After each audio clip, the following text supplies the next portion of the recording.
Ku ntandikwa ya wiiki ewedde, kampuni emanyiddwa nga HOMEKLIN eyoola kasasiro yatandika omulimu gw'okuyonja ekibuga Mubende ng'eyoola kasasiro.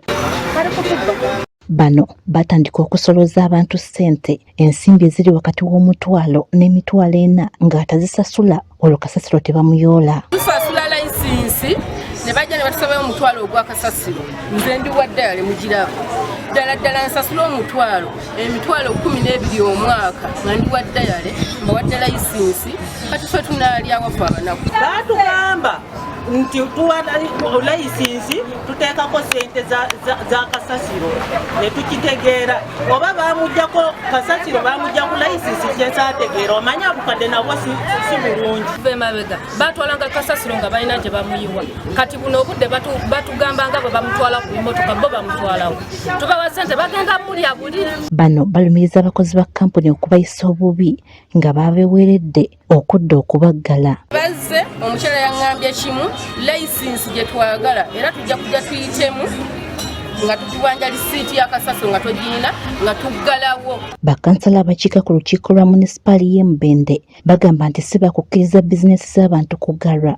Ekyo sijja kikkiriza ddala omuntu omutiisatiisa n'okugala bizinesi ye. Nze nganze ndi okulwamaanyi g'abantu bano abantu ateze eddoboozi lyabwe. Amyuka ttawuni kiraka ku Municipaali y'e Mubende Frank Mpewo agamba nti kino kyayita mu mateeka. Kituufu nti kontrakiti eno yayita mu mateeka. Kanso yagiyisa. Kanso tutambulira mu mateeka era tulina kye bayita minutes. Byonna biba biteeseddwako olunaku olwo clerk to council abiwandiika. Oyo bw'aba agamba nti kyayisibwa then ebyo byennyini byabandeetera. Mpewo agamba nti okusinziira ku ndagaano gye balina ne kampuni eno bagiragira okuggyako abantu ssente ezisookerwako 50,000 wabula nga bano bo basalawo okulondako omuwendo ogubakolera ogw'omutwalo. Emiwendo gitandikira ku 50,000 okutuukira ddala ku mitwalo nga2 oba n'okusingawo okusinziira ku bungi obw'ebisasiro oli bwaleeta mu kibuga.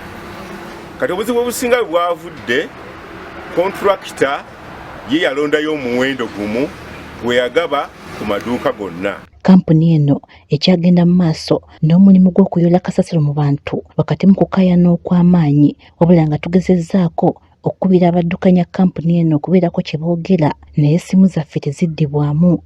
Barbara Nareso agaffe eyo ku Spark TV.